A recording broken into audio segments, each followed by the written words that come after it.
might as well rock and roll.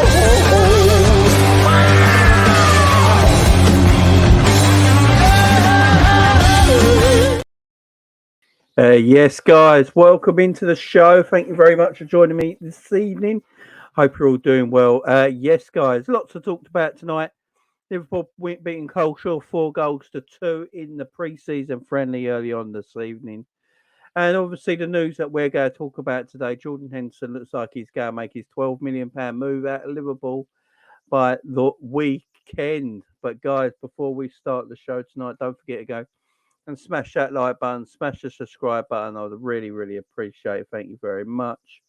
On our way to 5K, so share the video, subscribe if you know, all that good stuff, guys. So we're going to get Baz in as well. Big up the Baz tonight. How you doing, man? Big up, Jamie. Big up, chat. Thank you for having me, Jamie. Hope all is well.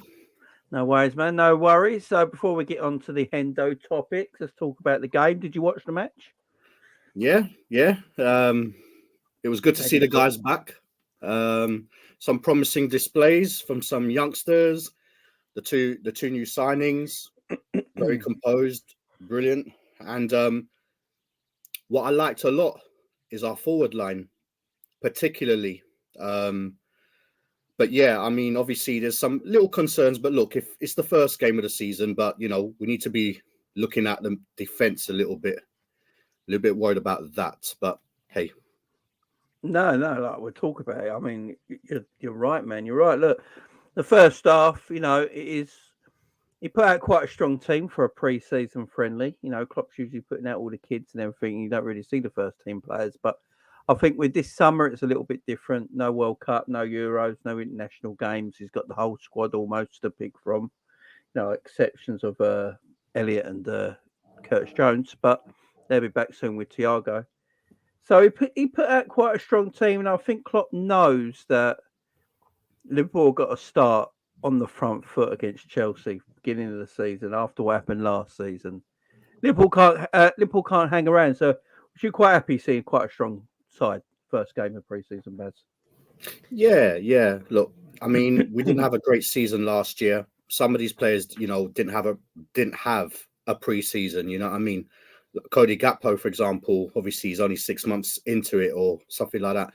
I'm happy because you know what, it's business, isn't it? We need to start strong with Chelsea, and I think he's probably got that in mind, knowing that the few games that we start off with are difficult games. So we need these players, like, you know, from the get go, ready. Do you know what I mean?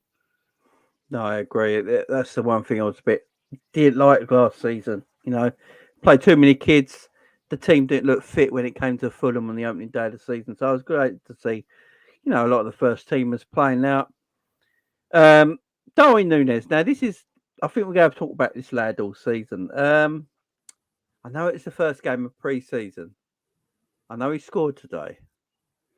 But after listening to Jurgen Klopp's comments after the game, I'm a little concerned about Darwin Núñez, Baz, because you saw how good Gakpo was when he came on.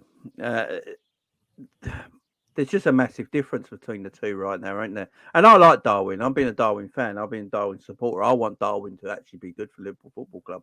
But when you hear about the way Klopp was talking after the game about pressing and who wasn't pressing and making light of it, the fact is, that's just straight facts right here. Darwin doesn't do what Klopp wants him to do, does he? No. I mean, he does offer something else. Like you, I am a little bit worried about him as well. I mean, look, big up to him. You know, he picked up the number 9 shirt. You know, his English is getting a little bit better. Look, he can only do what he can do on the pitch, in it really. But I mean, it's not too bad for me. The reason why it's not too bad, I think he does offer something different. And one thing I keep banging on about is variation of tactics. And, you know, 70 minutes into the game or 60 minutes into the game, you know, your Gakpos are not finding that space, or they're just having a bad game. You can bring someone like him who can offer something different. And that is the main thing for me. I don't know if he actually starts the first game of the season. I think Gakpo looked really, you know, he didn't look rusty at all. He was brilliant today. And I think maybe Gakpo gets that false number 9, or plays in that role with Diaz and Salah between them. But you know what's so good as well is the fact that obviously Jota's been there for a while, but you know, Jota, you see how important he is, and if he's scoring his goals, it just keeps Darwin Núñez on that pressure. And I think he's obviously a year into it now at Liverpool, so he knows that this ain't a training camp. This is somewhere that you've got to perform week in, week out to get the games. And I think if he does take on what Klopp says, then you'll see him. He's not a bad player. He's just, you know, some players take a little bit longer than others. Yeah, definitely. Look, I agree. Look, I'm a fan of Darwin, as I was saying. I'm a fan of Gakpo as well. And you are right. You've got more weapons there. You know, Darwin doesn't have to be a starter, and I get that. But I think a lot of people will look at it, the price he came in for. Don't forget, I mean, I think if he wins everything at Liverpool, his transfer fee goes to almost up to 100 million euros. This is an expensive transfer in Darwin Núñez, and it's a transfer you expect that person to be your number one striker going into the new season. He's got the number 9 shirt. I think Klopp does have faith in him, but you know, there's parts of his game where, like today, you know, I know he scored his goal, but why did he pass in the first place? That was a bit mad, and it was a pre-season friendly. I get it, but you know, that's against Chelsea. Chelsea are going to defend better for that goal, and you probably don't get that goal. And I don't get it. I don't know if it's something to do with Darwin's confidence, Baz, because 6 yards out, 8 yards out in the box in front of goal, and he's passing to Mo there. Let's put it on the other foot. Is Mo passing in that position? No. To be fair, I mean, he had this problem even last year, isn't it? You know, he was unsure in the box whether to square it, whether to take a shot, and you know, sometimes you just weren't sure. And look, all right, it's the first game. I mean, it's like the pre-season. There was that again. So it is something that we do need to sit down and talk to him, or the coaches need to sit down and talk to him. It's like, look at that goal that beat our young keeper. Where he just hit it hard into the keeper's, literally right by the keeper, and that went in. That's what he needs to do if he's going to achieve anything. I mean, you look at Salah. Salah, he's a nice guy, but he's an animal, and he's a killer in that box. He's not passing to anybody. He wants that. And I think he needs to learn a little bit off that from Salah. Like, there's nothing wrong with being greedy. A lot of those top strikers, the number 9s in our generation, were greedy or were confident in the box. And I think with him, he needs to develop that. But sometimes, you do get concerned about it, because as a striker, you should already have that. It's not something you can maybe learn. You know what I mean? It has to come in within you, or if he does, which I think he does have, because when he was at Benfica the season before last, he was a killer. So yeah, he just needs that confidence. I think he just needs that confidence for sure. And everyone think I'm not coming down on Darwin. I love the guy and I want him to be successful, but there's things in his game where I just watched that friendly today, and I watched the difference of the teams when Gakpo plays and Darwin plays. They're totally different strikers. They go about being a striker completely different. Darwin, he wants to play give and goes, or he wants to run into space and try and get a shot off on goal. Gakpo is very good at holding up the ball in the edge of the box, back to goal, little flicks, little runs off, 1-2s, and can still finish. I don't know. The problem is I don't know who's the better finisher out of Gakpo and Darwin at the moment, because there's not much in it. Let's be fair here. And the way I watched Gakpo play today, I'm like, his goal, that little spin and turn, dropping the shoulder, setting the defender, and the finish, and it's just, I look at it and think, yeah, that might be my number 9. That might be my number 9. But as you say, even if Gakpo is the starting number 9, Darwin's a great replacement to come off the bench. But the problem is that weren't meant to what he was bought for. He was meant to be bought to be the number 1 striker, and that's the issue. There's another thing I've seen people talking about today. Now, when I was watching the game, it was going through my head, but I never spoke about it on the watch along. That Luis Diaz. So there's a partnership there. You got Luis Diaz and Darwin, and you got Jota and Gakpo. And this might be. This might. I want to know what everyone else thinks in the chat about this, by the way, because this might be a bit like out there. But Jota and Gakpo are more techie together. Jota and Gakpo are more techie together, man. Some of their play between them two today was just delicious, and I think Diaz and Darwin almost get in the way of each other at times. I think they almost get in the way of each other at times, and I love Diaz. I know there's talk about a bid coming in for Diaz and all that, and we shouldn't let him go. Don't get me wrong, but I think Diaz sometimes. See, I've gone on this thing with Diaz where people go at me, Jamie, you're being harsh, but I can only say by what I'm watching. And when I watch Diaz, he slows it down too much at times, and he holds on to the ball too long. He tries too much.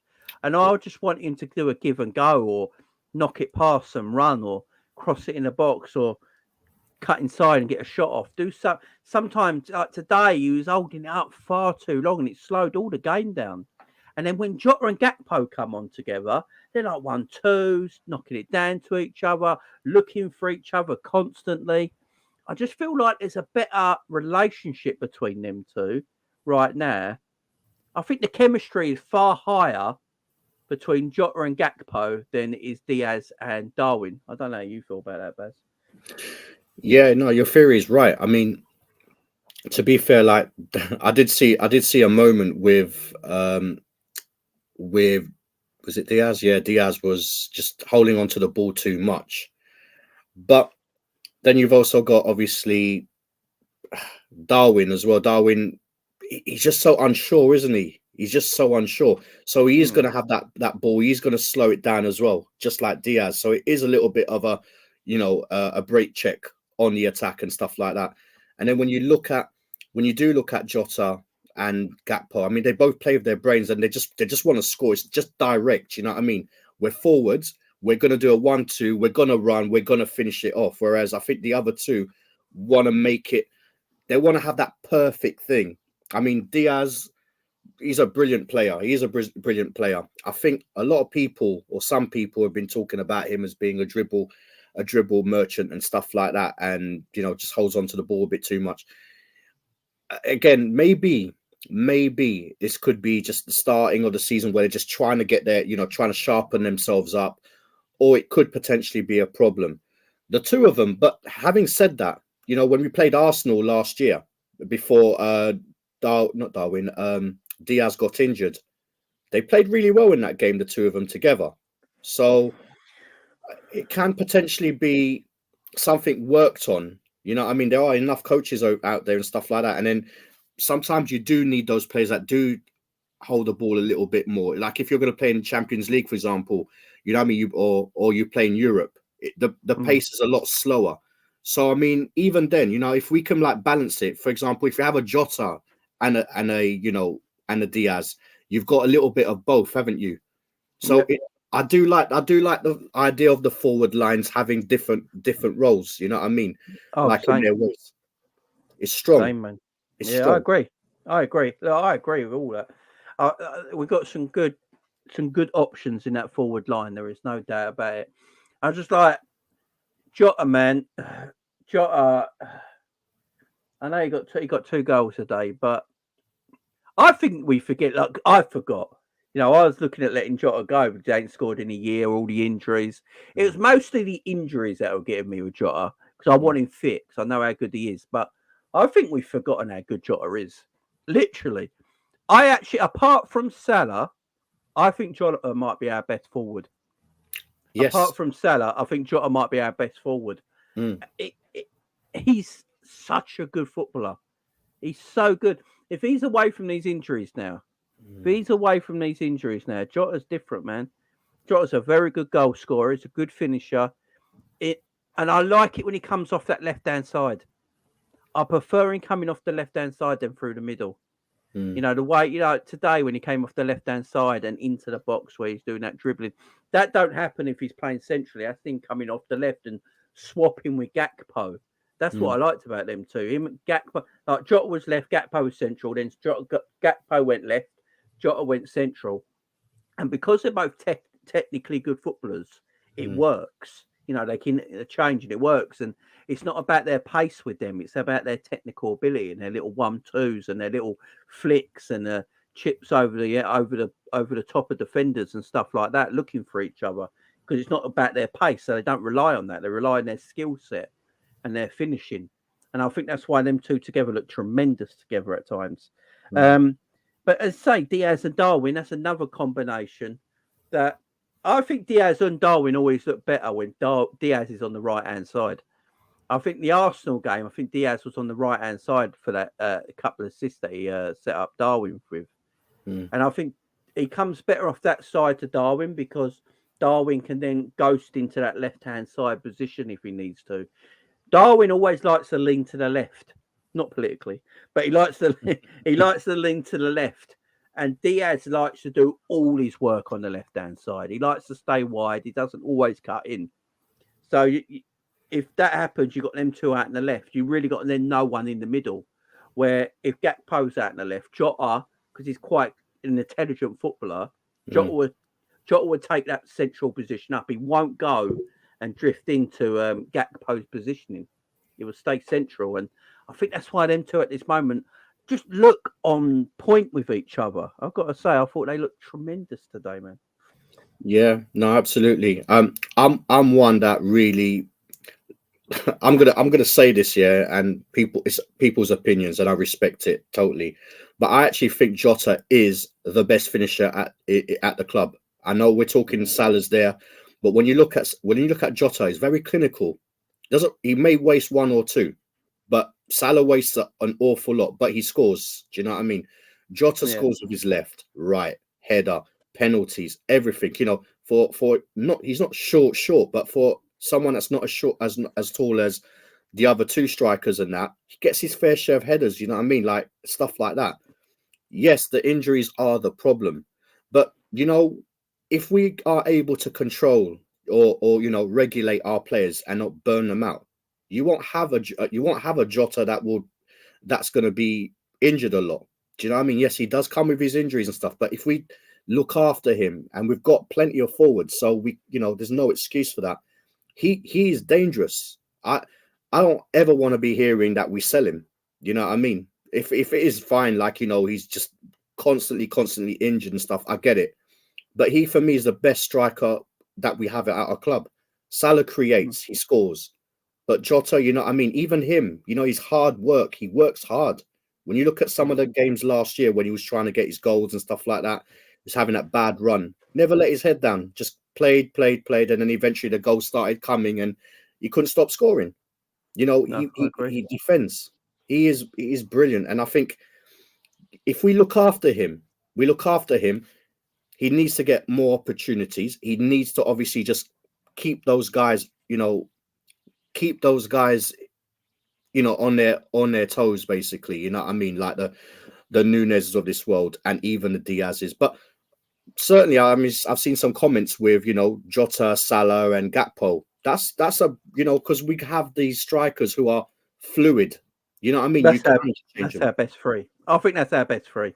I think Gakpo, Salah and Jota is Liverpool's best front three right now. Because they're the front three that suits the Jurgen Klopp system the most. They understand the system the most. You know, Klopp talks about counter pressing. Yeah, counter pressing is the way we play. The high line is still there, and we're going to talk about that high line in a minute. By the way, do. But that's still there because the way Klopp wants to play is never going to change. It don't matter who we get in as players, guys. Tactically, the system is going to be the same no matter what.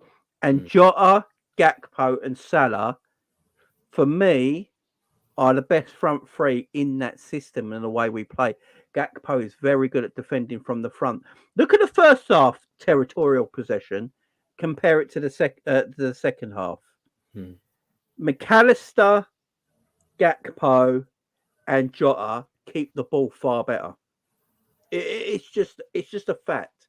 They keep the ball far better higher up the pitch. The thing with Diaz and Darwin, you don't know what they're going to do, and it's exciting, and it's great, and tremendous. And as fans, we love it.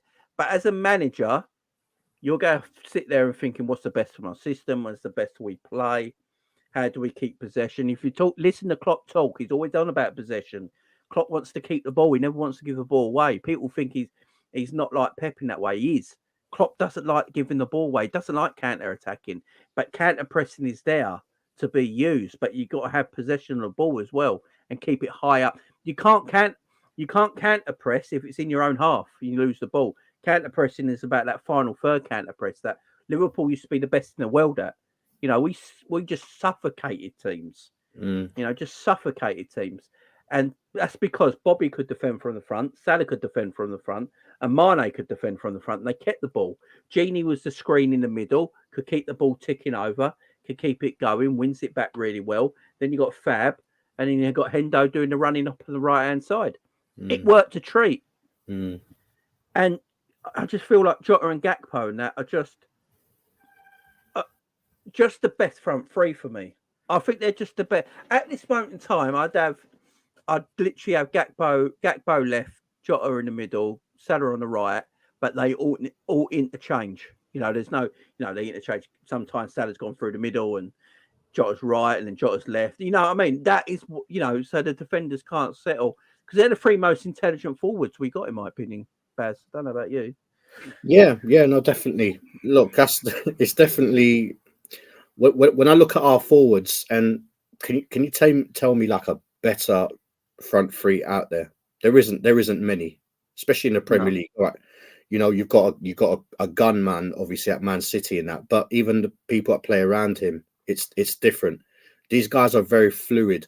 I think with Gakpo, he's an unknown quantity at the moment. Obviously, it's only been 6 months he's here, but he's been a fairly slow start. But you know what? As soon as he got with speed, you know what I mean? He was brilliant. You know, when we look at Firmino, who obviously left, you know, it's like very, very difficult to find a player that can play in that role. You know, he practically made that role. And now you've got someone like a big, stronger player who's direct. He definitely needs to stay in there. Salah, his numbers say it all. He was good today, by the way. He was good today. Salah was excellent today. He looked up for it straight away. Yeah, he was brilliant. So it just leaves you that one last one. You know, that who do you play? Do you play a Darwin? Do you play a Diaz? Do you play a Jota? Jota, again, like you said, you know, that with the interchanging, 1 minute you see him on the left, then he might just be, at centre. Gakpo can easily go to that left as well to interchange. Salah can do his trickery on the right and stuff like that, and his supply. It's definitely the best. I think the only thing with that is Jota does have that injury situation. I think that's the only thing that doesn't let him start fully, in my opinion. Yeah. When you look at Mane was there very rarely injured, but they do the same sort of thing. They're both great strikers. So yeah, definitely the best combination for me. But, we can see, I think with Núñez, obviously he's still young. Well, let's see how he learns and how he responds with this. You know what I mean? Because everyone scored today, besides Salah. Everybody scored today. So that is kind of like a little pressure on him.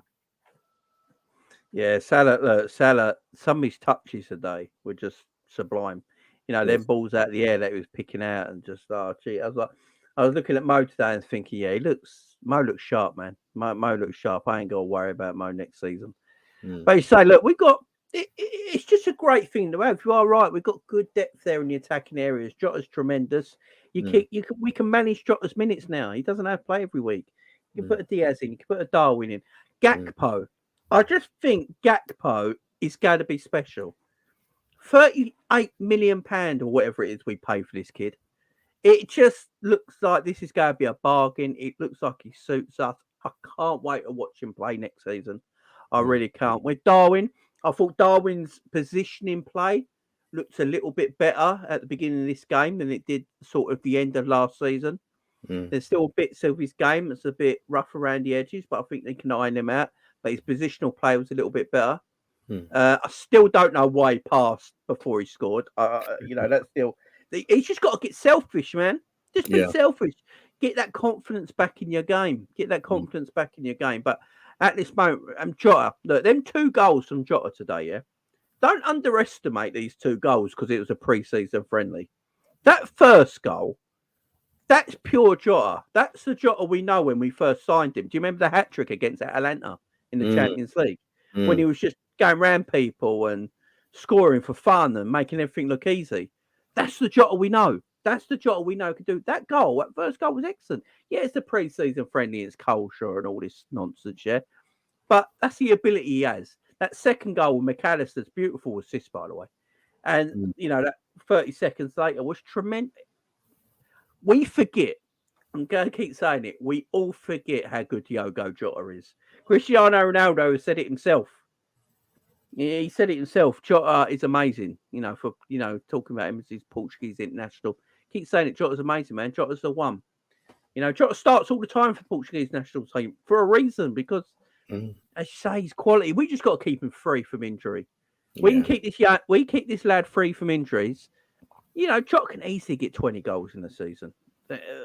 Yes. No doubt about it. No doubt about it. And look, Darwin, I think he's improving more. I see him.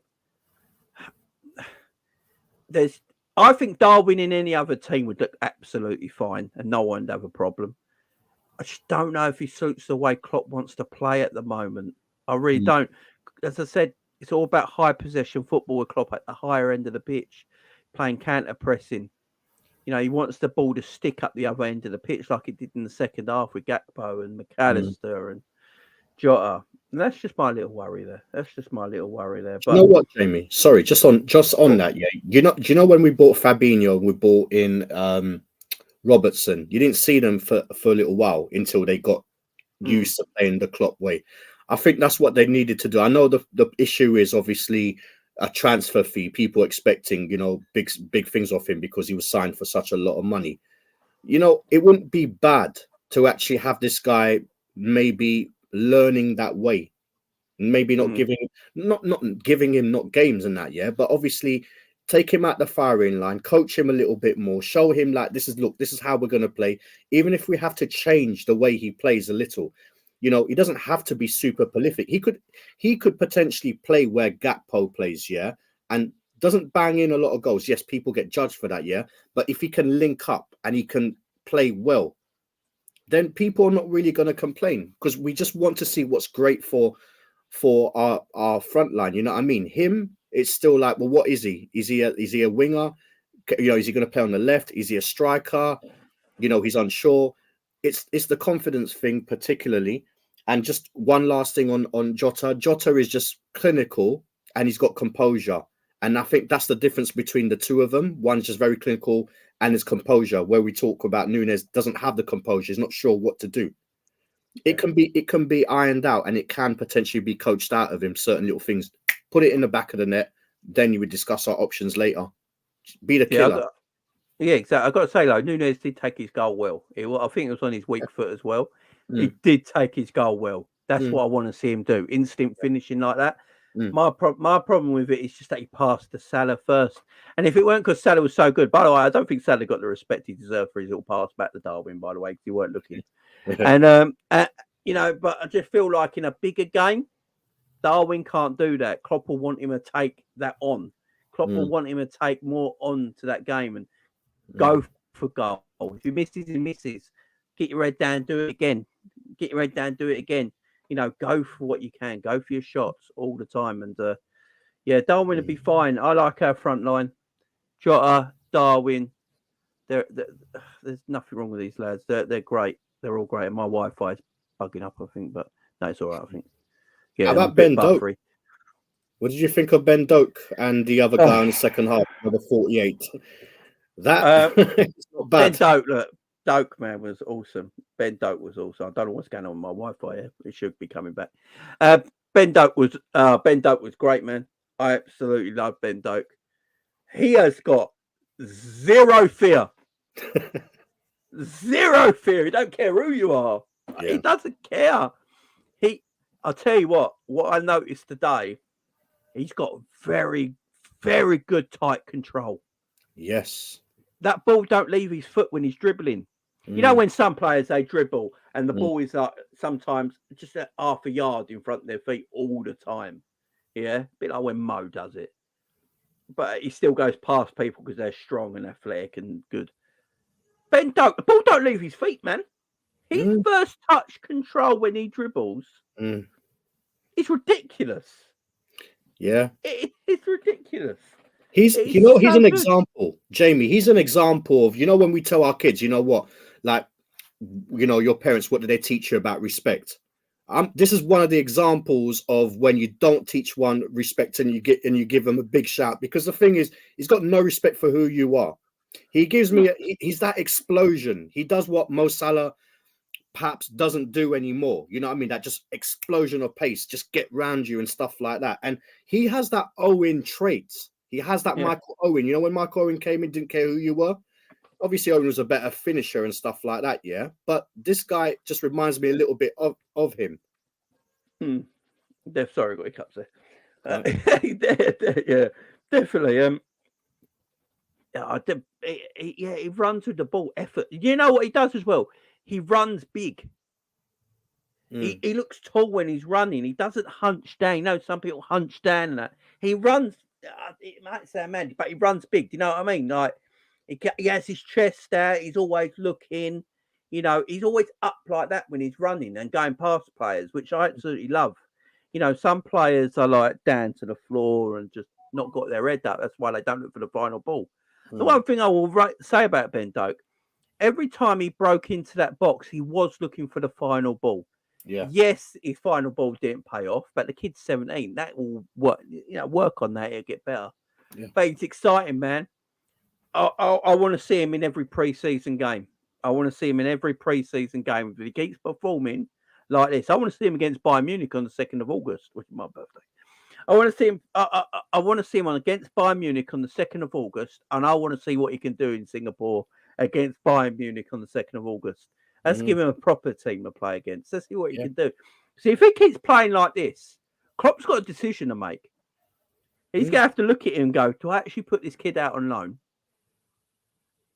Or do I just make him part of the squad and play Europa League games and FA Cup games, League Cup games, your Premier League game here and there?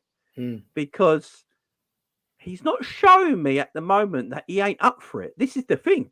He's not, at the moment, he's showing me that he's up for the challenge. He's up for it. Yeah. Now, obviously, we've got to be careful to, you know, not overhype him and stuff like that. But I'm only going what I watch, man. That kid's got proper close control when he's dribbling. He's quick, he's fearless, and he does look for the pass because he has his head up when he's running, which is a great trait. Yeah. To keep your head up while you're running. And he does look for the pass as well. And they work on that in training. I don't know, Bads. Does he loan him out? Or does Klopp think, no, this kid, I might have to keep him in the squad, you know? Do you know what, Jamie? I need to see more of this guy. I really need to see more of this guy. And he, you know, like him and Kelleher, certain like good players who, you know, he needs to get some competition, some games in. It's vitally important for not just for him but for us, because you know we don't look to replace Salah. Who are you gonna replace Salah with? You know what I mean? He ain't gonna come and just take Salah's place like that. But he's an able understudy if he's given the experience. You know what I mean? But I do feel that he needs to play in a few Europa competitions and a few cup competitions. To give him that opportunity, to show him that, you know what, we think very highly of you.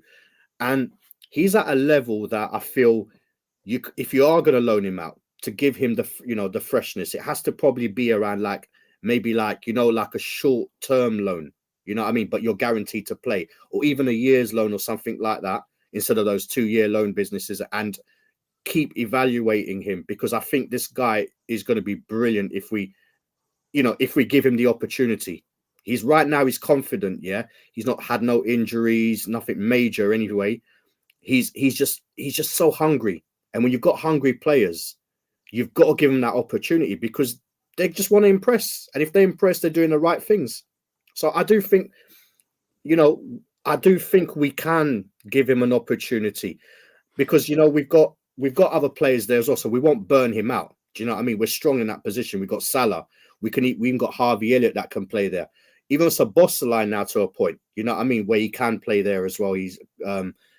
But you do need to look at this guy and think, give him some opportunities, and maybe like halfway into the season, if he isn't getting the opportunity or he's not training well enough or whatever, then yeah, maybe send him out on a loan or something like that. But he needs the opportunity. Yeah, I think he's definitely a talent. I think Klopp might look at him and think we might keep him in the squad and then see what his game time is like until January. And if he's not getting the game time that Klopp wants him to have till January, then maybe do a short-term loan from January till the end of the season somewhere for him. It's interesting. Any other 17-year-old, I'd be like, yeah, send him on loan. But he's the best. Look, out of all the youth players today, he was the best one by a country mile. Like, playing today, there's no doubt about it. You had what's the geezer on the other side today? I haven't really seen much about him, even in the youth setup. The number 48. Oh yeah. God, starts with S. Yeah. Neither have I. Haven't seen much of him. He was good today. He was running down that left. He's playing left back, weren't he? And he was running down that left back. Brilliant area. Yeah, it's I thought he was excellent today. The young James Milner in midfield. Oh, McConnell. Yeah, he was all right. He kept the ball ticking nicely over in that second half. I think it helped that Liverpool had a lot of possession. He could just play his way. Yeah, McConnell, he just reminded me of young James Milner. I thought he looked all right.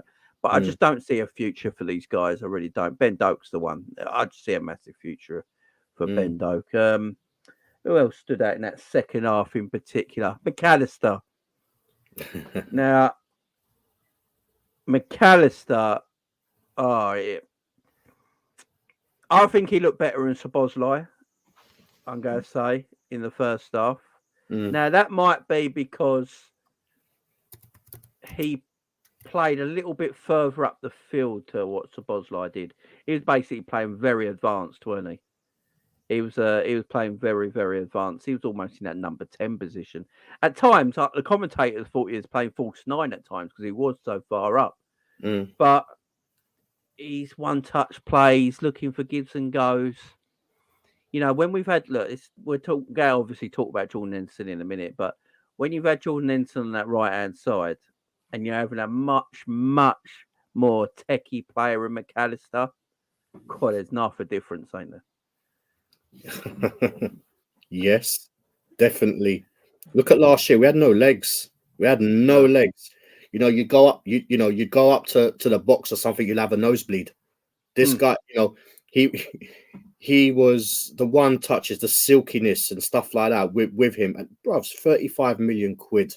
We've got an absolute gem. We robbed those guys. It's mad, ain't it? I thought he was tremendous. His assist, obviously, Jota at the end of the game. People won't talk about it, it was tremendous. But man, he's techie. And he's direct with it as well. He's not hanging about. He sees the pass. He's going for it. He loves gives and goes. Him and Gakpo are just keeping the ball for fun at times, playing off each other. And now Gakpo, Jota, and McAllister in that second half, they were different to everyone else. I thought they were absolutely fantastic. Them three, really, really good. Yeah. Let's go to the first half then. So Szoboszlai, what did you feel of Szoboszlai? So he started off on because we played that box formation, didn't we? The fullback came inverted. We played that fullback. We played that box formation. Klopp has said in that first half, he made allude to it that all the players were just looking for Trent to pass the ball. Which the problem is when you got Trent in midfield, that's what you want to do. That's what, what I mean. But I get players like, Trent's in midfield, he's our Pilo now. That's how I was saying it about in the watch log. Could Trent actually before we go, let's talk about Trent. Let's just do it. Trent in that midfield position today. Is that where he should be now? Because in that controller, You know, like the way Pirlo was for Italy and Juventus and Milan and all that, where he's not the aggressive number 6, the defending number 6. He's the number 6 that is the controller. That he's just passed it around, keeping the ball ticking. You know, that sort of player. You get an aggressive DM next to Trent. Is that Trent's position now? Because he just looks at home. Yeah, no, come on, man. there's no denying it, man. This guy is different. He's a different beast playing in midfield. Whether you play him like an advanced midfield, or you play him in a DM role or a double pivot with an enforcer, he is gonna do it. He's gonna do it. I mean, the thing is, obviously, until you don't get you're not sure about what's going on in the defense side of things, or you haven't got that bit right. You're just not sure with it. If we had maybe better defenders, I don't think there's any question about it. He's got to play this guy in midfield. I think at this moment in time, they're still unsure with him. I still think there is that unsurety with it, because when we had Conor Bradley play, he was playing inverted. Do you know what I mean? So it's like I feel Jurgen Klopp wants to still have that inverted side of it and stuff. You know what I mean? I have a feeling Trent will probably go back to the inverted role where he's going to do a bit of both. But he does need to start in midfield for me. He's just a different player, and he offers a lot more. And just quickly on that as well, I think Szoboszlai today, people were talking about, was quiet, but he didn't do nothing wrong. But I think with everyone passing it to Trent, they haven't really seen what Szoboszlai. There's not been a loads of training. They know what this guy's about. But when you trusted Trent, when people just trust Trent does it on a regular. I think that's what's happened, which is good in a way, because it's a smoke screen, isn't it, really? Because you look at it and you think, okay, he's going to conduct everything. And then Szoboszlai keeps quiet. And, bro, just that one pass and he just does his magic. You know what I mean? Szoboszlai and people. So it's good. It's good. I like it. Yeah. It's early days. Szoboszlai will be fine. There's no doubt about it. You see his quality, though. Look, he played off the left-hand side for a little bit, then he changed with Clark, went on the right-hand side, passing it about everywhere. Some of his long passing was lovely. It was pinpoint. It was crisp. He was very busy. He was always asking for the ball off Trent. I just want to see Trent, McAllister and Szoboszlai in the same midfield one day in this pre-season. Just once in this pre-season, just give me McAllister, Szoboszlai and Trent and let them cook. That's all I'm asking. Because that is techie. We want a techie midfield. Let's do that. I thought Trent just kept it simple today, but purposeful. Nothing outrageous, weren't like great or anything. It was just he kept it simple. He kept the ball ticking over, kept the ball moving. The problem is though, Trent's not a number 6. He's not a DM like an aggressive DM like a Fabinho. Trent is that number 6. He's the deep line playmaker. So he needs an aggressive DM sitting next to him. That's why I was like, maybe Fabinho would have worked this season with Trent sitting next to him. You got that aggressive DM there. Trent's your deep lining playmaker, just keeping the ball ticking over. I think what we forget, the importance of a player in midfield that just keeps the ball ticking over constantly. It doesn't have to be an amazing pass every single time. But it's that play. Yeah, he's just the leader of the orchestra. He's getting everything ticking over. He's just moving the opposition in front of him constantly, moving it like that all the time, like 3-yard passes, 5-yard passes. But it's continuous. Like Xavi Alonso used to do. Xavi Alonso was that deep line playmaker. He wasn't a number 6 defensive midfielder, but he played in a pivot alongside someone. Thiago used to do it at Bayern Munich. I think that's what Trent can be. You don't need him to be looking for every 50-yard spectacular weldy. Just controlling the game, ticking it over, Baz, don't you think?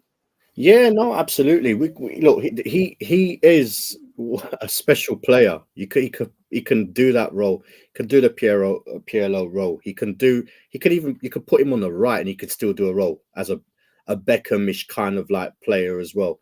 He's got so much in him, right, that it's frightening. If you get him right, yeah, listen, this guy's a 250 million pound player.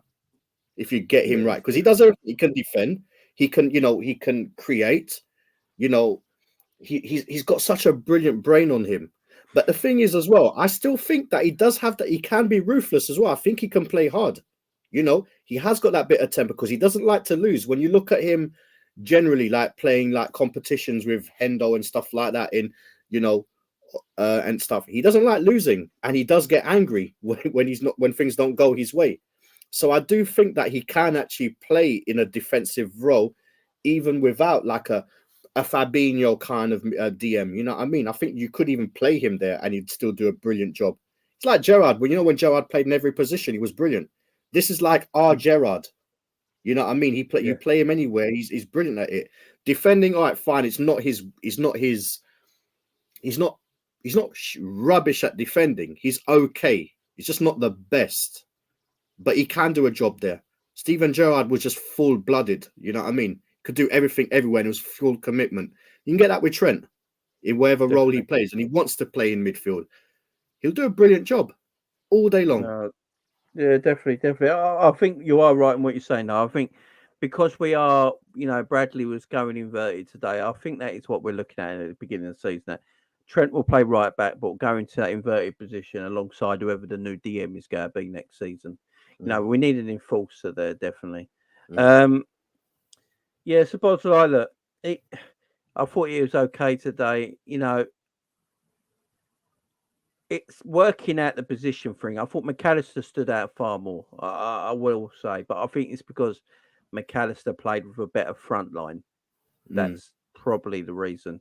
He played with a better front line. So let's see what they all look like when they all fit and fully playing together. I'm looking forward to seeing what Curtis Jones can do when he comes back. I'm looking forward to see what Thiago can do when he comes back. Thiago, Trent, McAllister, Szoboszlai in that box midfield. You're not winning the ball back, are you? That's mad. On their days, man. That's what we got up front as well. We got the best goalkeeper in the world.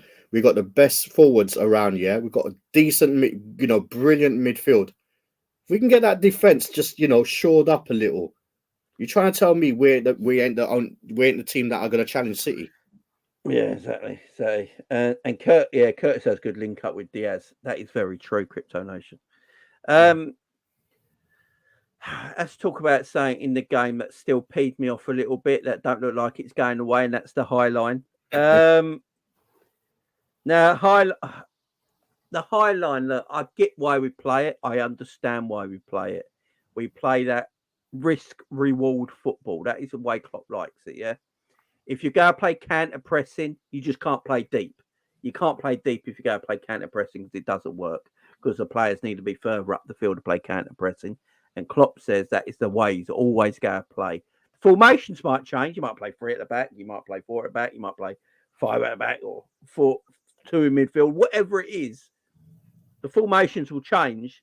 But the way Klopp plays as a system, as a tactic, is always going to be counter pressing. He has said this many times.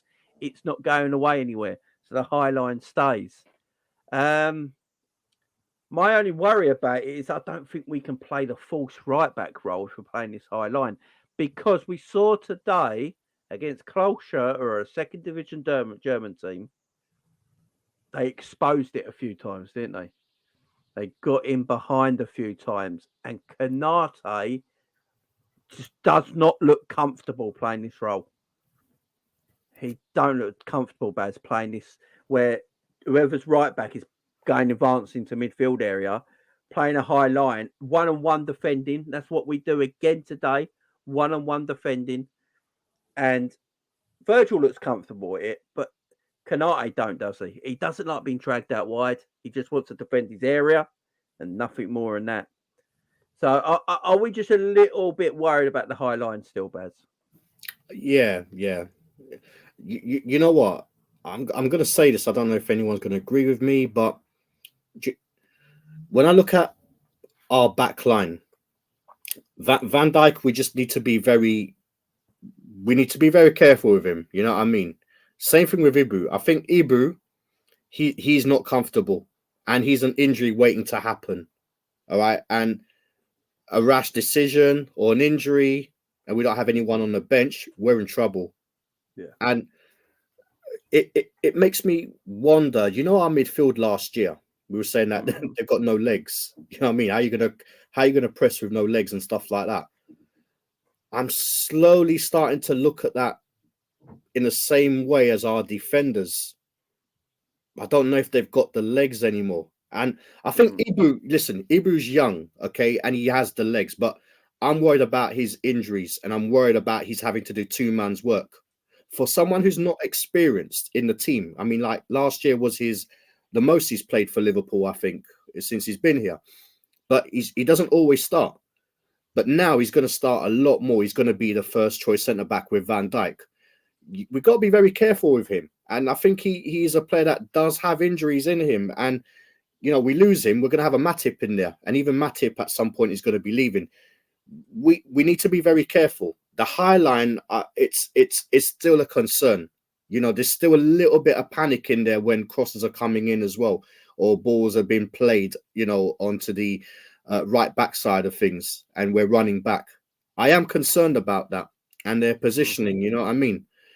Robbo as well, in my opinion. I mean, I don't know with Robbo. I don't know if Robbo is suited for this system. He doesn't look like he enjoys it. He doesn't. And that's why I'm thinking, you know, we definitely do need to look at another centre back. We definitely need to have another centre back. I think Tsimikas looked better in the second half than Robbo did. I just don't know if he enjoys playing this free at the back when we're in possession. You know, and he comes inside a little bit with Virgil and Konate and makes that free at the back when we're in possession. I think Robbo wants to be a left back going up and down the foot wing. That is what Robbo wants to do. You know, we say that Robbo with high energy, that left back area, overlapping his winger all the time, up and down all day. There's hardly anyone better at his best. You know, and now we're taking that away from him a little bit. It's just, it doesn't look like he enjoys it so much. No. And it's one for Klopp to think about and his staff to think about. I don't know if it's going to go away. I think if we get better players in, it might look a lot better. But if we were going to play this way before we sign Konate, we don't sign Konate because Konate don't look comfortable with it as a defender.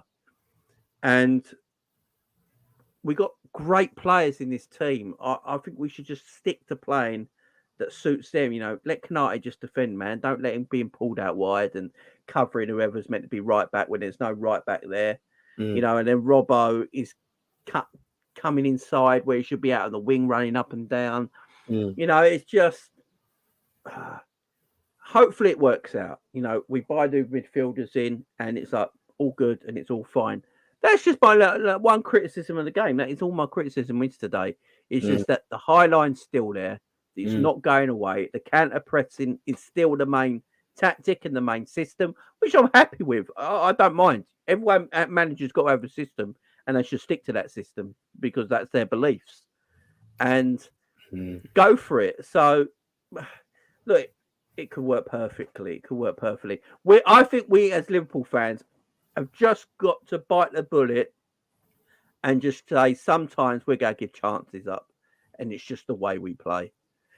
It might not be likable. It might not be a great thing to say, but I just don't see a change. I think we're always going to be one of them teams that just give chances to the opposition occasionally. And it could bite us in the arse if we're not scoring first. I think that's unfortunately the way it is. I think though we do need to look at some investment in the back line though, to be fair. I think if we are going to play this way, you definitely need to be you need to have players who can fit the system. You don't need to go and buy like a Hakimi, for example, because he's like the brand name player. Just bring someone in that's going to do the job well. Because I think that is probably the only thing that I'm concerned about. Because look, it was a Division 2 team, like you said. Yeah, it's pre-season. I know we're sharpening our tools and stuff like that, but we still conceded 2. That is an issue again. Look, I will say, like, Culture apparently got their first game next week. Like, they're very much involved. You know, their pre-season's been going for a few weeks now. Like, I think they got their first game next week. So, fitness and shot, and that was their strong team, their first team they had out. So, they're a bit more advanced than us, but they're still a second division German team at the end of the day. That's it. We got Van back. You know, and it shouldn't. Look, the thing with Simicast, the reason I said Simicast looked better today, I know Simicast was playing in midfield. He was playing in that like false left. He sort of played false left back and was sitting in that midfield area. And I thought Simicast, although he played out of position, he looked like he was having more fun and enjoying himself than Robbo sort of playing out of position. That's what I meant by it. I won't go by position for position. Yeah, that was the only things in that game. Look, we got to pick things out of games sometimes, and I enjoyed it though. We won 4-2. I had a great time doing a watch along, watching the Liverpool game again. It's good stuff. There's still things there that irk me a little bit and will irk me all season, but it's the way we play. I've just got to get used to that. That's got to be the way we play. It was good seeing McAllister, Szoboszlai, seeing Salah looking sharp, Jota looking tremendous, Darwin looking good, Gakpo looking tremendous. You know, all good signs. I can't wait for the next game. I think it's Wednesday, isn't it? Wednesday. Yeah, I can't wait for it. So I look forward to Wednesday. Or is it Monday? No, it's was it the 24th, isn't it? The 24th. When's 24th? Yeah, Wednesday, isn't it? Wednesday? No, it's Monday, isn't it? I can't bloody remember my days, to be fair. It's almost Thursday now, isn't it? It's Monday. Yeah, Monday. There you go. Yeah, we've got Firth, who's another crap German team. So yeah, we've got that game on Monday. Then we've got Leicester and Bayern in Singapore, I believe, after that, ain't we? So yeah. So I can't wait, man. I can't wait to watch more. I'm loving it. Absolutely loving it. That's talk about something else I absolutely love. Jordan Henderson's leaving Liverpool Football Club.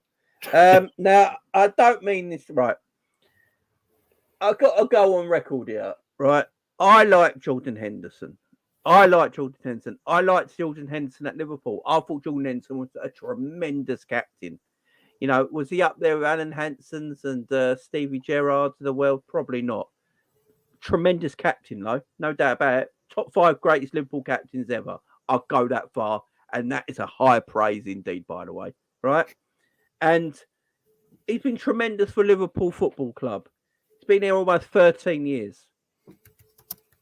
But I'm glad he's going because it's his time to go. It's as simple as that.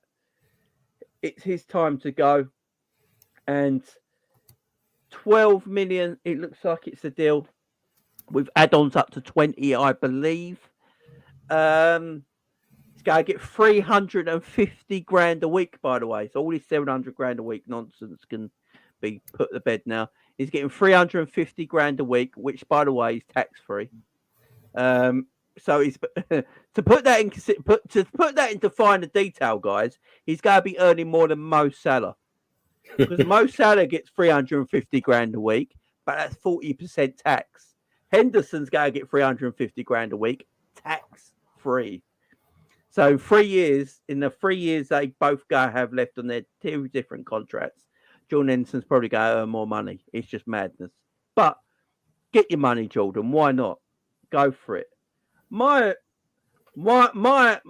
problem with all this, Baz, is that I don't like the way he's leaving because it's like he's leaving out the back door.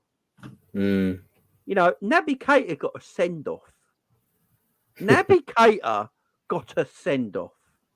Jordan Henderson has been at a club for 12 years. He's leaving through the back door. We are not going to see him. That's it. It's done. We're probably not going to see him again unless something completely falls through with his transfer and it just doesn't happen. We're not going to see him again. And he's our club captain since 2015. As I said, probably one of the top 5 captains in the club's history. And he's going out the back door. I don't like the way he's leaving, Baz. I really don't. Yeah. I agree. It's a bit bitter, isn't it? The way it's happening. Maybe not so bitter, but a little bit like there needs to be a bit more respect. You know, he did deserve it. He deserved his plaque and walk around Anfield. Yeah, and it's just weird the way he's leaving. Yeah, it is. It is very. It's a strange one, though, Jamie. It's a real strange one. This is something that we don't know about. That is just because Liverpool. They're brilliant at keeping things very quiet. Yeah, could be that meeting. If there was a meeting, it could be like maybe was a little bit bitter about it. I just finished his book. I just finished his book. Finally. But Oh yeah, it's hard to get through. it's hard to get through. I was just listening to it on Audible. Oh, there you go. Yeah. Who does the audible version? No, It isn't Jordan himself, is it? no, it's someone else. But there is interviews with him where he's actually talking. I think, but it was towards the end, the beginning, and then towards the end. But it was narrated by someone that didn't sound like him anyway. But hey, but look, the thing is, all right. I mean, inevitably. I mean, I wasn't gonna lie. I thought maybe he might actually stay. I didn't have a problem with him staying so long as he was managed correctly. You know what I mean? Not starting and stuff like that. You want experienced players in for sure, but we also do have experience once he's left. So that's why I'm not kicking anything right now and saying, yo, what's going on? I'm happy for him. It is just sad because he is a captain. He is a captain. He's like you said, arguably one of the top 5 best captains we've had. And the way he is leaving, it is sad, but at the same time, sometimes you can't help these things, isn't it? You can't help these things. And, I think that meeting did have a big say in this. And I think it's like, okay, well, look, the circumstances are it is pre-season. I have to go. Or maybe they can just delay it where he does play, I don't know, against Chelsea and that, and then just says, or doesn't play against Chelsea, but, no, actually, the Chelsea's the away, isn't it? It's an away. Yeah, I don't know. But it is a little bit sad and it's a little bit off-key that he's going through the back door for real. Yeah, definitely. And are we still live? Yeah. Because my YouTube ain't working. Oh? Yeah, everyone's Wi-Fi just crashed, apparently. Yeah, because we literally just went from 135 people watching to 46. That's strange. Yeah, everyone lost connection. Everyone's lost connection. Yeah, we're back. Everyone lost connection. That's strange, right? Did everyone lose connection on their own internet? No. Yeah, we're down to 37 people watching. Well, wow. Here it's showing 116. Yeah. Yeah, I'm looking at everyone else's YouTube channels that are live as well at the moment. They've just lost loads as well. Stream down. I'm just looking at Born and Red, and everyone's saying on their stream is down. Oh, okay, fair enough. Oh, I think YouTube has done a shitty. Right, guys, bear with us 1 second. We just need to make sure we're all live still. Yeah, I think Saint going with YouTube. YouTube just crashed. I think it's gone to 41 now. Yeah, I think YouTube just crashed. Strange. Yeah, it's back. Yeah, it's all back. That's mad. Yeah, I think YouTube. Because I was just sitting there and going, hang on, we've just like gone for 135 people to 41 like that. Yeah, I'm up to 90 now, so I don't know. YouTube just lost everyone. Yeah. That's true. Yeah, I'm just looking at Born and Red, and everyone in the comments is saying it. Yeah, stream down. We're back now. I think YouTube just blacked out for a second. I don't know what's going on, guys, but WhatsApp went down for a few minutes. Everyone's WhatsApp went down for a few minutes. Did you see that? No. Before we went live today, when you text me instead of WhatsApping me, yeah? Everyone's yes. The whole everyone's WhatsApp in the country was down, and then YouTube just went down for a couple of seconds. There's something going on. There's something going on. That's weird. What's going on? So where were we? We're all back and running now, though. We're all good. Glitch in the matrix, you see. There's a glitch in the matrix. That's what it is. I can't remember where we were now. Where were we? Hendo. Yeah, useless. Yeah, he's gone. Right, so a lot of people are a bit upset the way he's left. That like he's just gone, and why is he gone? like as soon as he was told he's not going to get regular minutes anymore, it looks like he's packed his bags and left. And that's what a lot of people are starting to put, And then people are saying, "Oh, he got all this money," but we now know that 700 grand a week stuff was always a nonsense. I don't know where it came from. He's getting 350 grand a week. Yes, he's on 140 grand a week here in this country, but he's probably getting close to 200 with bonuses. He's probably getting close to 200 grand a week with bonuses. So he's getting 150 grand extra a week, which is tax free, and I get it, to join the Saudi league. But your Liverpool club captain, I know your minutes are going to go down, but you're still only 33 and you're Liverpool club captain. You're not Neves playing for Wolves or anything like that. No disrespect. You're Liverpool club captain. You're not getting your captaincy taken off you. Yeah, your minutes are going to go down a little bit, but you're still captain in this great club that Klopp wants to try and get back into winning things. And it's like he had the meeting with Klopp. Klopp told him he's not, his minutes are going to be like less this season. You're not going to be a first teamer like you were the season before. And then his head's just been turned by money. Now, a lot of people are upset with him as well because the LGBT community, obviously, Henderson was a big supporter of that group. We know in lockdown he did a lot of charity stuff for him. He was a big, face for it all and all that. And no one made him do that. He did that off his own back, and I commended him for doing that. That's why I say he's a great captain. And then he's going to Saudi Arabia, which we know, they don't, have that sort of thing. And that community feels a bit let down by Jordan Henderson, and some Liverpool fans that are part of that community feel let down by Jordan Henderson. I can't really talk about that because I'm not part of that community, obviously, a straight man. But, so I don't know how that would feel for everyone. But I don't know.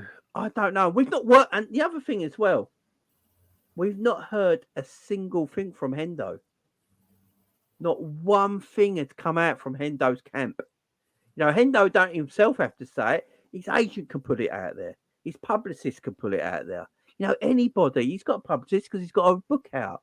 Anyone could put something out there on his behalf and just mention something. But we've not heard one thing. Not one thing, and that is just the thing I feel a little bit let down by. That's all. Yeah. Look, he's been a brilliant legend for us. He's been a brilliant player for us. And look, if this is opportunity to go and earn money for his family and his family or whatever, go ahead, man. You definitely got my blessings. So it is very quiet, but then obviously he's a captain in it. There needs to be that example where things are not just being said when you're unsure. It just felt different because I was watching one of the inside training stuff, and I saw a little glimpse of him, and he just seemed like a very it was more of a sheepy Hendo. When he first came to Liverpool, like a shy one. Because it was unsure, something's not quite sure about things. But look, at the end of the day, a player is a player. And yes, we have some brilliant, absolute legends here. But if it was a Steven Gerrard, I could understand. Henderson's a little, all right, he's obviously a boyhood Sunderland fan. He loves his Sunderland and stuff like that. Even in his book, he talks about his, Stadium of Light and stuff like that. It's just one of those guys where I think he hasn't disrespected Liverpool in all the years he's been there. He's been a brilliant guy. Beautiful, brilliant, no doubt. And it's just one of those things. I could forgive him if there was any issues. I could potentially forgive him. In fact, I'll actually respect him a lot because if he's not committed and he moves, then fine. At least he's doing it without like, oh, but Liverpool promised me this, that, or Klopp offered me this, or FSG's that. I just want him to go quietly. Show some respect when you do leave. Like do that little. This is good for my family or whatever, and we'll understand it. The only thing that I just don't get is we got the Euros next year. Playing in the Saudi league. I know he's 33. Yeah, I know he's 33. We're going to be 34, but he's still an England international. So I mean, is that something that you really want to be doing right now in your career? But I think Hendo would have gone to the Euros if he was still at Liverpool, no matter what. I think Southgate loves his leadership and that, don't he? So I think he would have had him there for that alone. Going to the Saudi League, should it affect you playing internationally? I don't know. I don't know. The problem is like, how many times does Gareth Southgate go and watch Henderson play in the Saudi League? That's the issue. That's the issue. It's just and the quality of it, and he's just going to have to listen to data and read data on him and stuff like that and see if it's worth taking. But Henderson ain't thinking about that. He's not thinking about that. And look, what I'll say about Jordan Henderson, I'm not going to put him down. He's been at Liverpool for 12 years. He came to Liverpool when no one wanted him. No Liverpool fan wanted him at Liverpool when he came to Liverpool. Let's be fair about this. I remember he came for 20 million. And everyone was like, what waste of money? Why are we buying Jordan Henderson? It took a while to get the fans' trust, in my opinion. I don't think he always had the fans' total trust. I think there's still been fans since day one that have never wanted him at the club, and good to see him go now. But he had to fight for his place. He fought for his place. Remember, Brendan Rodgers wanted him sold for Clint Dempsey. Thank God we never did that. Jesus Christ. And Henderson's like, no, I ain't going to Fulham. You can't make me. I'm not going. I'm staying here. And I gained my respect. That's when Henderson gained my respect. That's when Henderson gained my respect. I was like, no, you put your foot down, man.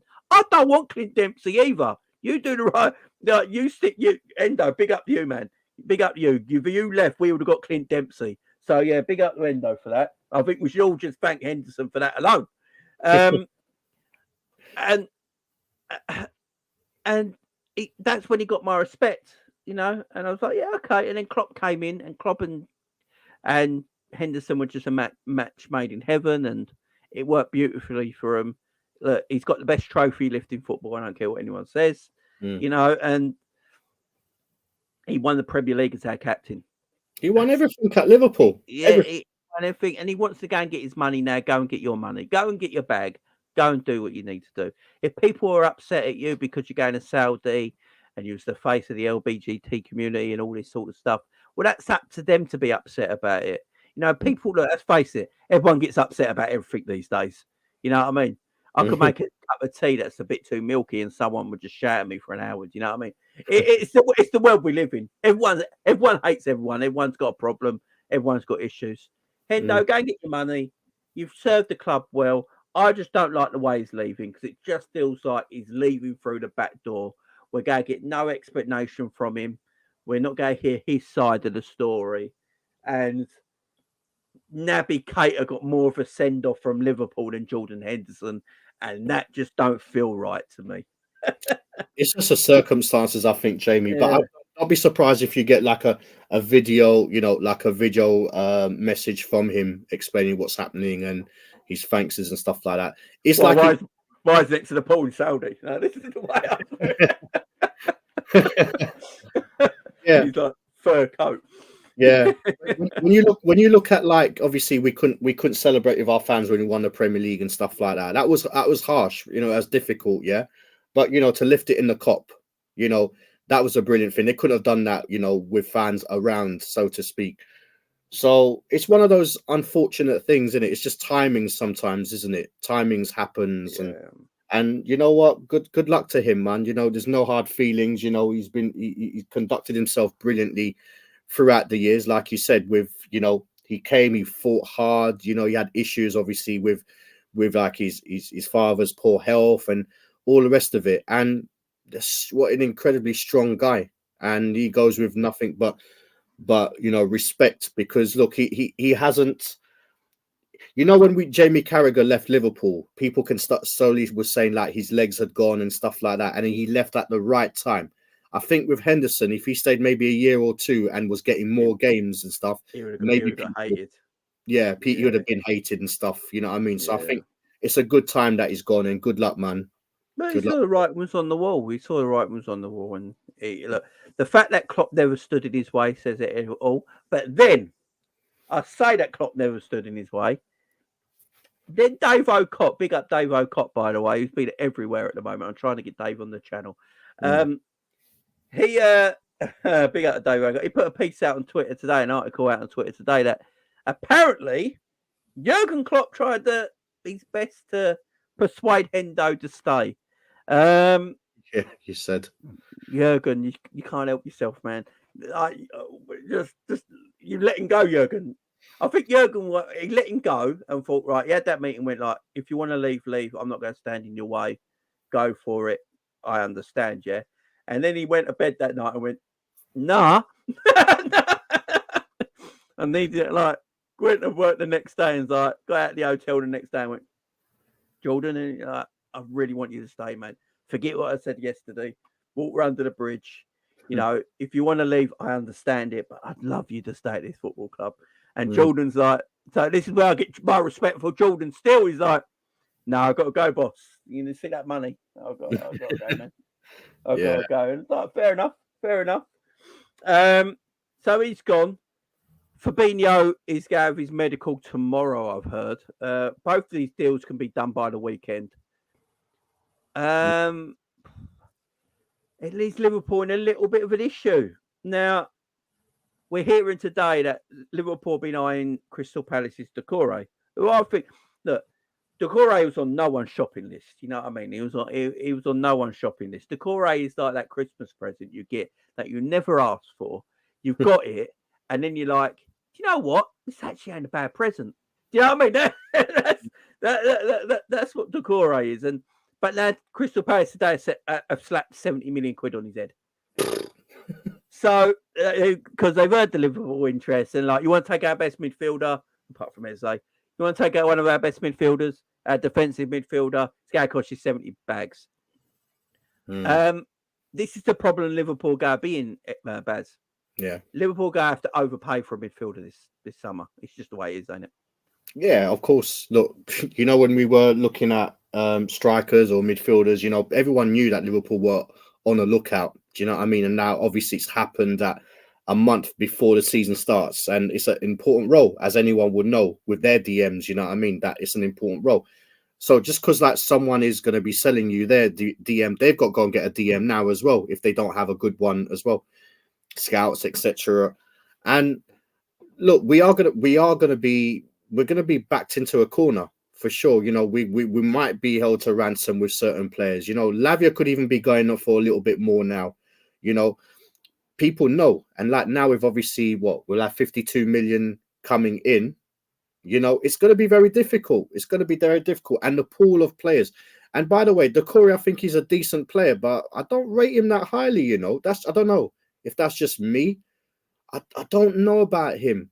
I really don't know about him. I think that's one specialist area where you need to bring in a general. You know what I mean? A proper general, considering we may have issues. If we're not going to invest in our defense, yeah, we're going to need someone in front of our defense that has to be the real deal. And I don't know if Doucouré is that. And even Lavia, I like Lavia, but I don't know if he's the real deal. You know, he's had one great season at Southampton. Not even great, but, you know, he's breakout season. You need to get a brilliant player. And I don't know. We will be paying over the odds. You know, we will definitely be paying over the odds because everyone knows, you know, we've got a bit of money to spend. We've got two players down that have just left like that. We're going to need cover. So people are definitely going to smell Liverpool coming, and they're just going to be taxing it. 70 million for him. I think we need to walk away immediately. Don't know. Yeah, definitely. Is that true, Mickey M? I won't put it on the screen just in case. Do you see that, Baz? Yeah. New Zealand, 12 hours till Women's World. Wow. Jesus Christ. No, it's a mad one. Liverpool going to have to overpay.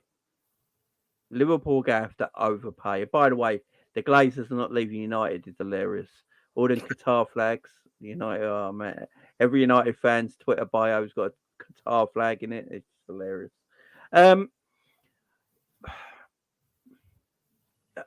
Liverpool just go to overpay. Liverpool do not like overpaying for a player. We know this. They're very strategic in the transfer market. They're very clever in the transfer market. Look at the players we got for good deals. So I get that, but they have to overpay. We are not in a position right now where we can't afford not to. Unfortunately, Fabinho and Henderson are gone. Milner's gone.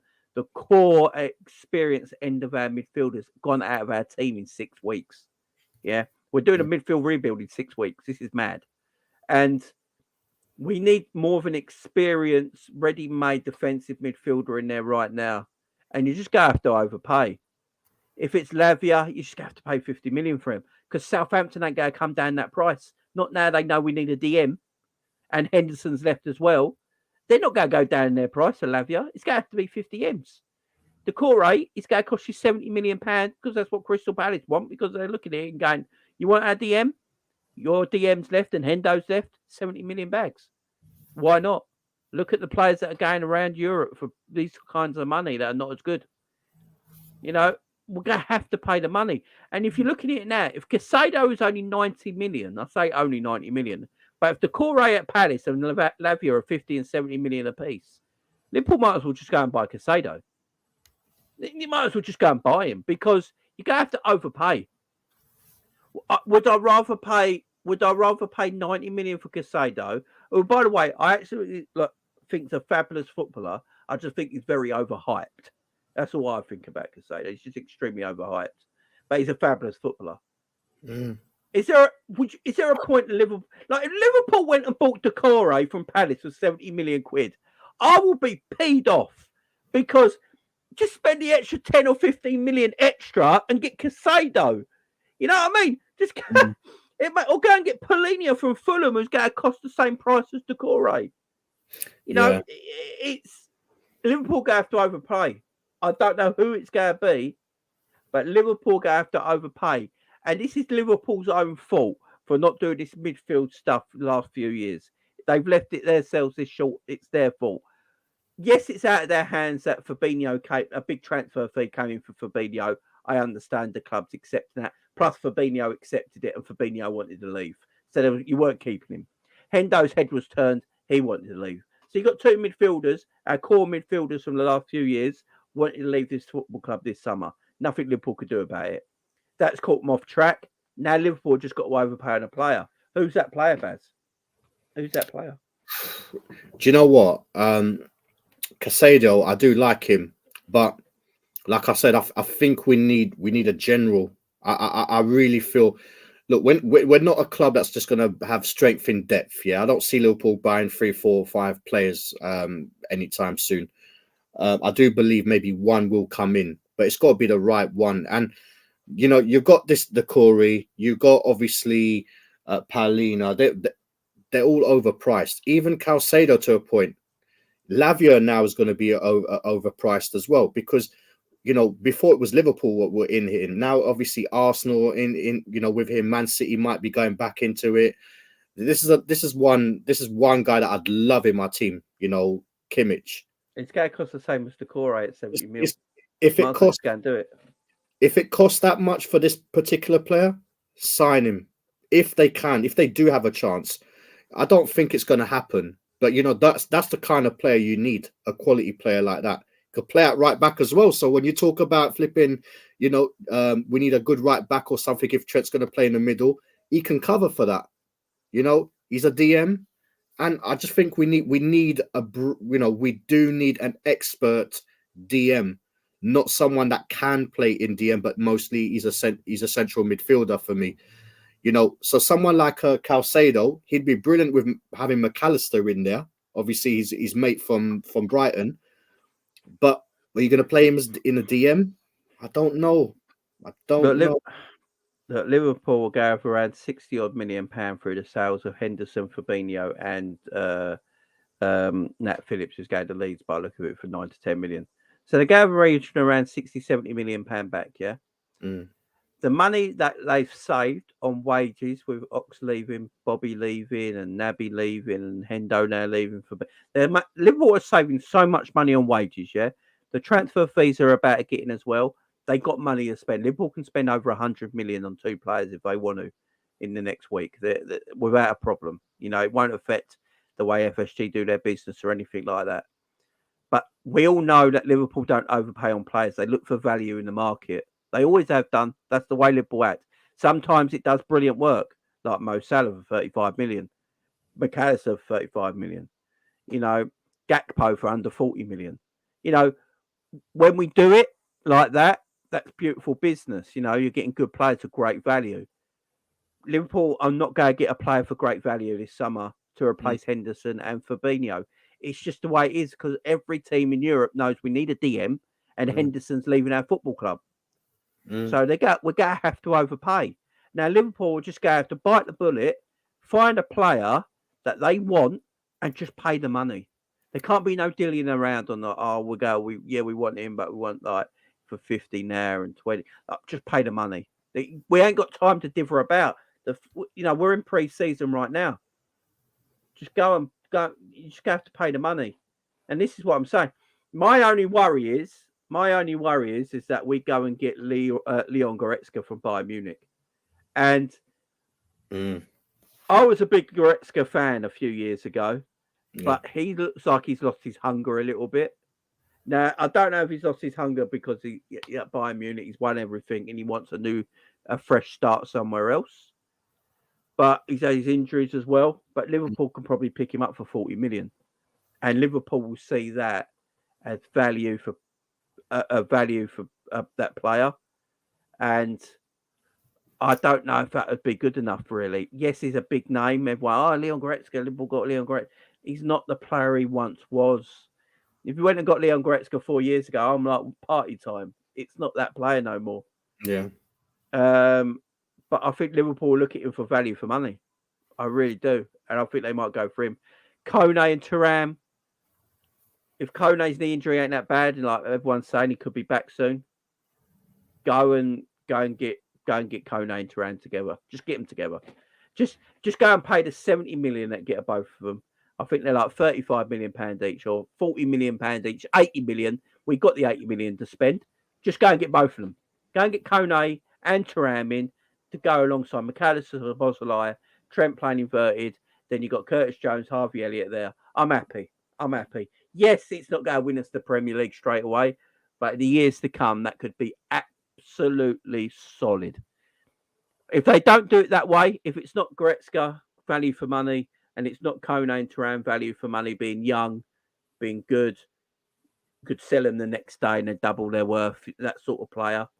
If it's not them, then Liverpool going to have to overpay for somebody. It's as simple as that. Or, I've been saying it for a while, or they go to Atlanta and they get Cooper Miners in, who I think they're really looking at. And I know a lot of people don't like him. But again, he could probably come for 40 million and Liverpool will see that as value for money. And that's my worry. Because when we got this amount of time left, I don't know if Liverpool got overreact and overpay for someone. They go look for value for money still. And if they're looking for value for money, in my opinion, it's going to be Cooper Miners, Kone, Thuram, or Leon Goretzka. And they're the four. Yeah. I mean, if the thing is, though, Liverpool, the longer we wait, how desperate are they going to be? I mean, because we have had a few times where we have overpaid for players. There's that. Even like, Andy Carroll, we have made some big high profile claims. Well, the Andy Carroll one is why they changed the way they did transfers. If you go and listen, if you go into the story of Andy Carroll when FSG bought him, Daniel Comoli was our bloke in charge of transfers at the time, and FSG didn't know what they were doing, so they just let Comoli do it, and they bought Andy Carroll. And since that Andy Carroll transfer, the story is that Liverpool changed their whole way of what they're looking for a transfer. And then when they got Michael Edwards in, that's when it all changed, and they went for value in the market. That's why they won't, But that's the thing, isn't it, Jamie? I mean, like, depending, it's literally a month before we play Chelsea, and the games just keep coming in. We're gonna need someone, and do they overreact? Do they, have they got something in there? I'm pretty sure Liverpool have a contingency plan. Losing these two, I think one of them probably just caught them off guard. But we were looking for a DM when Fabinho was leaving anyway. We were looking at DMs then. So I think now with the money coming in for that, on top of what they were looking at for before, they might go and get something good in. I mean, there's one player that I was looking at the other day, plays for Real Sociedad, Zubimendi, Martin Zubimendi. He's another DM that's brilliant, but he's not Premiership proven, obviously. But there is, we've got scouts, man. We've got scouts. I'm pretty sure there is something out there for us. It's a very difficult position to fill because it's one of those most important ones. It's the link between the midfield and the defense. So, mate, it's interesting. It's going to be interesting. But one way or the other, we're going to have to spend big. Yeah, they just it's ruined everything because I think what Liverpool were going to do, they were going to get Lavia and a centre back in. I think they were going to go and get Lavia in and a centre back, and that was their transfer business done because they didn't think Fabinho was going to leave. So Fabinho would have been your 6, Lavia would have been the understudy coming in the odd game so that Fabinho can rest and go and get a centre back. Now Henderson and Fabinho leaving, they can't afford to go and get that centre back now. They need 2 midfielders in. We just do. And look, let's Liverpool take a chunk of money and just go to Madrid and go, look, would you be happy selling Tchouaméni? No, go and test them. Because I honestly believe if you go to Real Madrid and actually test them with a good transfer offer, I think they let Tchouaméni go. I really do. I just don't know if he's got. They look at him at that kind of player. They wouldn't have got Bellingham, man. They got Camavinga and Bellingham there, and I just don't know where Tchouaméni fit. And they got Valverde there. Valverde, Camavinga, and Bellingham for me is the future midfield 3 for Real Madrid. And I don't know Tchouaméni want to play a bit part in that. And if Liverpool had the guts and just go over there and go, what do you reckon? Will you sell us Tchouaméni? Because I think that's the player Liverpool want. I think the player Liverpool wants is Tchouaméni. Yeah. But he chose Real Madrid, so I don't know if they go back there. But if that Tchouaméni came in, I mean, we'd all be happy. We'd like Tchouaméni alongside Trent, McAllister, and Szoboszlai midfield. Yeah, all right, we're cooking. Yeah, all right. You know what I mean? Tchouaméni will be brilliant. It's not going to be that player. If the core 70 million, guys, Palace have put £70 million on his head for Liverpool to buy him. There is no point buying him if Caicedo is only worth 85. Just go and buy Caicedo. Do you know this? I don't know what Liverpool are going to do. I'm just worried that Liverpool are just going to look for value for money, and they're going to get a Cooper Miners in or something like that. Do you know something, Jamie? I think the Tchouaméni thing. I do believe that he doesn't want. I don't think he wants to come. But I mean, if there's too much competition for places over there, or if they are open to do some kind of deal, maybe bring him on loan. But actually bring him on loan and pay, by then, I mean, we would have looked at and seen how Lavia's progressed if he hasn't gone. He probably has got, he probably will leave Southampton, to be fair. But even these other players that we're unsure about, personally, I don't. It's not the fact that he done us dirty, not done us dirty, but just like said no, we just went to Madrid. Madrid are just one of those teams that everyone wants to join. You know what I mean? Oh yeah, it's Real Madrid. Yeah. But if it's not working out there, I mean, we can just easily do a cheeky loan thing for him. You know what I mean? Bring him as a loan because he is the player. He's perfect. But I don't think we'll get him like on a permanent thing. But look, we can definitely go in for someone like him. I think Callum says it best here. Big up, Cal. He doesn't want to leave though, bro. But he is the best option for us, and that's the thing. He is the best option for us in the way we're going to play. But he don't want to go. Look, I don't blame him. The man's just gone to Real Madrid. It's the team everyone wants to play for. You want to stay there and give it a go. I get it. I understand it. So is he getting into that team though?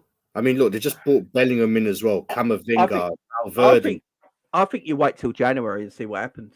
I literally do. I think you wait till January and see what happens because I think a lot of teams around Europe have got their eyes on Tchouaméni. I think a lot of big teams in Europe have got their eye on the Tchouaméni situation at Real Madrid.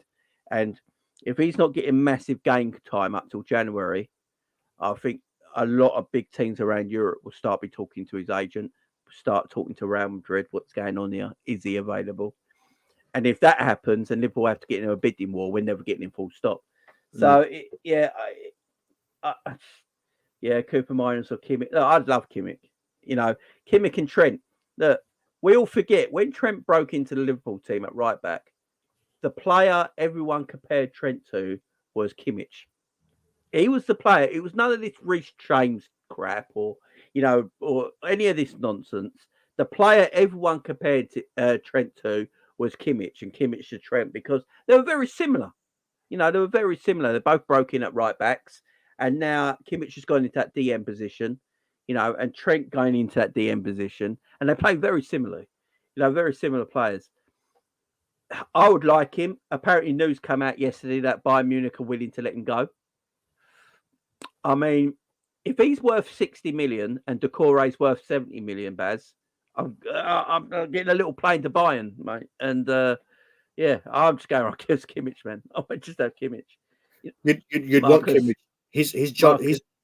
Sorry. Marcus Llorente as well. There's so many. There are so many. You know what I mean? There's him. There's Singara. There's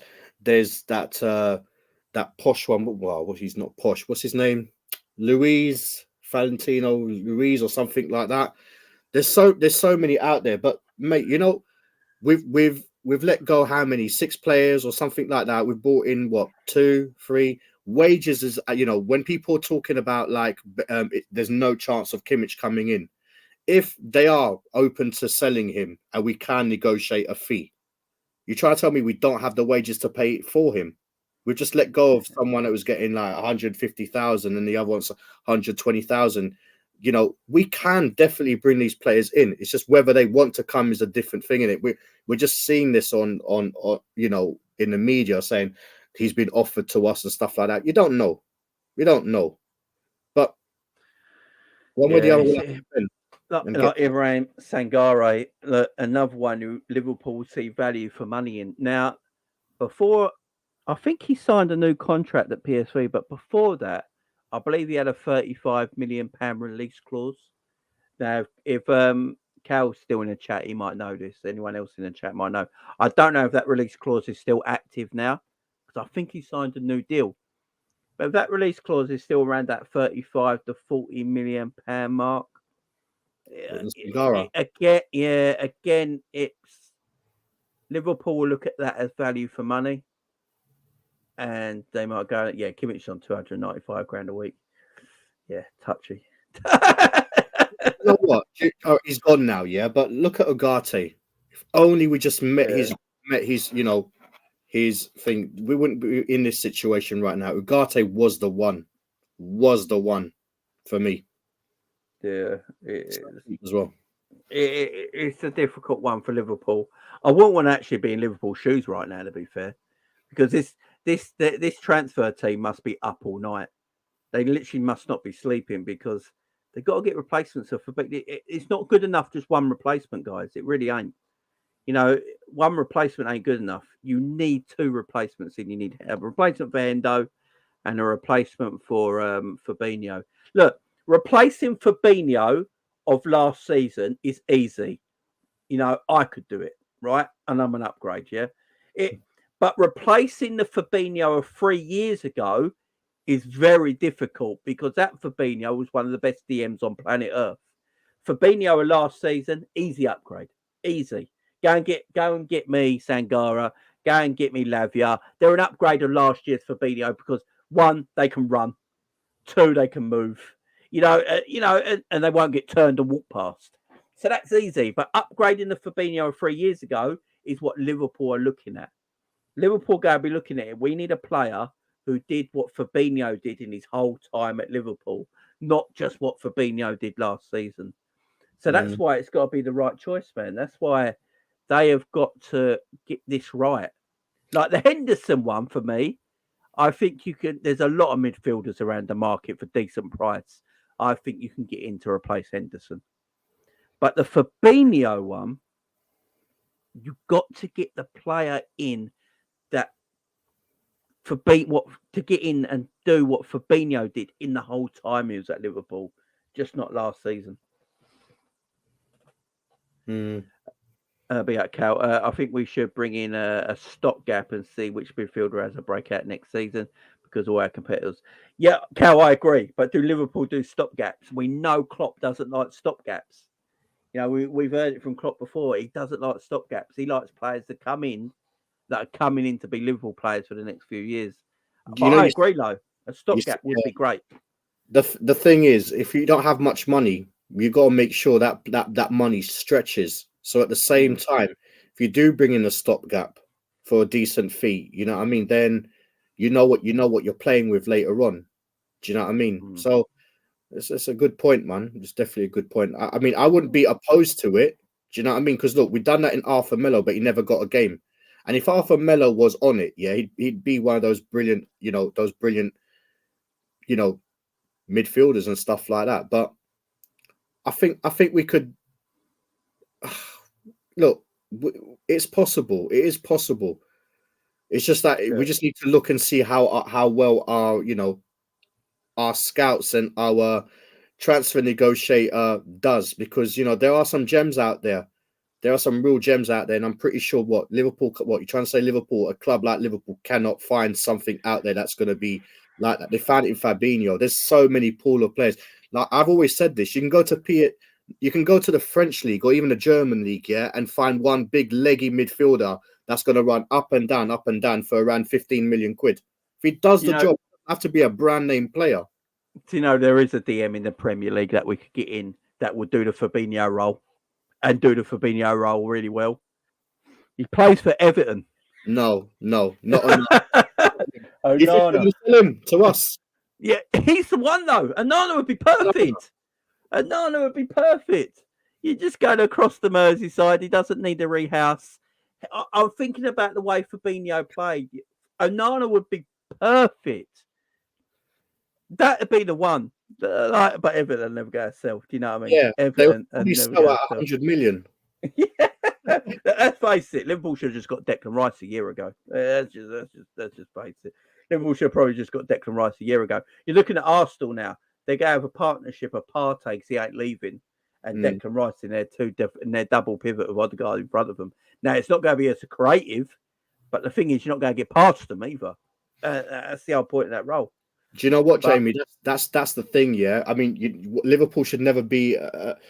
We shouldn't be in a situation. This is like panicking now. We're kind of panicking. We're stressed every season. Back in the days when you watch the old Liverpool, we used to invest every season, yeah, for situations like this. You know what I mean? Where we wouldn't be left short. Once we do this this year, we still got players that are leaving next year on free transfers, like your Matips of this world, your Thiagos of this world, maybe a few more. We leave ourselves short constantly, and we just need to have one of those seasons where we literally get what we need and just don't keep playing a transfer window behind, because this is what gets you into this problem. And then you're going to have to overspend. And then, people know you're desperate. It's not good. This is something that it's not just the Klopp situation, because people say, yeah, Klopp burns out players faster than anything. So you're going to need one. Even if you go and buy say Sangaro or something like that, yeah. By 3 years' time, he's be past his sell-by date, you know what I mean? Then you're going to have to get another one in. There's so many... it's a headache, man. Yeah, it's mad. It's mad. No doubt about it. Look, guys, we could talk about this all night, but it's getting late. It's midnight. And, we're going to get out of here, guys. I'd like to thank everyone for coming on to the watch along earlier on tonight, this evening as well.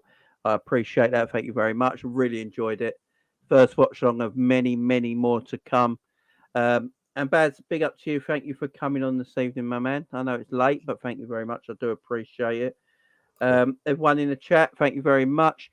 Sean, I got your super chat on the watch along as I ended the show. So big up to you if you're still in the chat. Thank you very much. Yeah. Big up to Cal as well. Cal, we'll get you on next time, my man. Debate all this.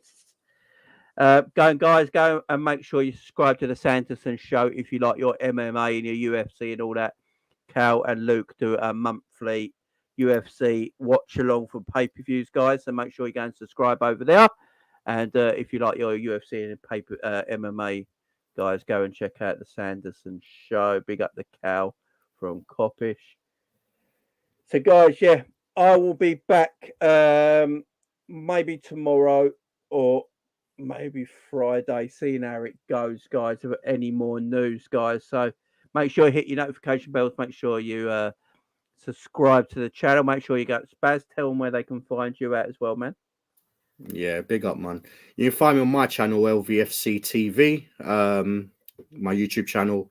My socials are all in my bio, so guys, just check the bio. You'll have all my directories there. But LVFC TV, YouTube, and yeah, I'm just sitting back at the moment to see what's happening. As soon as something big comes up, then definitely do a stream.